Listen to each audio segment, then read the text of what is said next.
3 hours gone today. Scrolled, you don't even remember what you saw. That's not rest. That's a slow kind of dying. And you feel it. I know you feel it. Your focus isn't broken. It's being eaten. A little every hour, a little every day, app by app, ping by ping.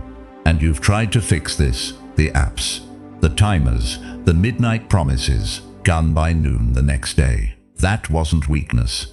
That was good intentions fighting a trained machine. You will not drift into the life you want. You will drift into regret. The Stoics saw this 2,000 years ago. Seneca said it straight. It is not that we have too little time, that we waste most of it. This is the fix, not an app, not a planner, a training system for your mind. 7 habits, ancient, tested. They rebuilt mine. They'll rebuild yours. Habit 1. Guard the first hour. When you wake up, your mind is fresh steel. The moment you grab your phone, you hand that steel to strangers. Their news, their anger, their ads. Now your brain runs their program, not yours. Marcus Aurelius wrote about mornings. He didn't want to get out of bed either.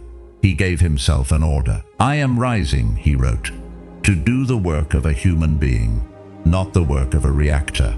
So here's the rule. Ton stays outside the bedroom tonight. Tomorrow, for your first 90 minutes. Does not exist. No feeds, no messages, no noise. You live in your own head first. Buy a cheap alarm clock. Charge the phone in the kitchen. Set the room up so willpower isn't invited. Environment beats effort. Every time. Do this for 1 week. Your thoughts get quieter. Your mornings get longer. You remember what you actually care about. Habit 2. 1 target.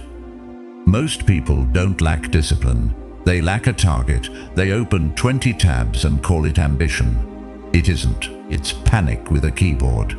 Marcus gave himself a daily command. Do what's in front of you, he wrote. Like a Roman, with full attention. Nothing less. So each morning, write 1 line on paper. The one thing that must happen today, not 5 things. 1. That line is your anchor. The day will pull you sideways. Come back to the line, win that one battle, and the day is won. Everything else is extra. Habit 3. Sort the world in 2. Epictetus opened his handbook with 1 line. Some things are up to us, some things are not. That's it. That's the whole game. Your attention bleeds out on things you can't control. The news, the market, her opinion, his silence. Every minute spent there is theft, stolen from the only place you hold power, your own next action. So practice the cut. When worry shows up, ask 1 question. Is this up to me or not? If not, close the tab in your mind. Not because you don't care, because caring there is dead weight. Epictetus was born a slave. He owned nothing, not even his own body, and he called himself free. Why? Because no one could touch his mind. That was his, fully. Yours is too. Take it back. You have a limited supply of attention. Spend it like it matters. Habit 4. Count your days, not your years. Your days. Seneca watched rich men guard their gold. I'd give their hours to anyone who knocked. He called it madness. You would fight a man grabbing your wallet. Yet you hand strangers your attention for free. Memento mori, remember you will die, not to be dark, to be awake. Marcus wrote, you could leave life right now. Let that decide what you do. So do the math tonight. 3 hours of scrolling a day is 45 days a year, a whole year of life every decade. Gone. When you feel your own deadline, phone gets boring, the work gets clear. That's the most focusing force on earth. Stop. Quick question, no lying. When did you last sit in silence? No screen, no music, no podcast, just you, in a room, alone. 10 minutes. Could you do it? If that question stung, good, hold on to it. Because we need to talk about what's really happening. Here's the hard truth. You don't have a focus problem. You have a comfort addiction. Every reach for the phone is a small escape from boredom, from effort, from a feeling you refuse to face. Distraction is not the disease, it's the painkiller, and the pain is an untrained mind. Comfort is a slow sedative. Take enough of it, and you sleep through your own life. Habit 5. Sit with the urge. The Stoics trained like fighters, not in theory, in the body. Epictetus taught his students one move. When pleasure calls, make it wait. Don't fight the urge, don't obey it either. Watch it. Name it, let it stand in front of you. Here's the practice. Next urge to check your phone, wait 60 seconds, just 60, sit there.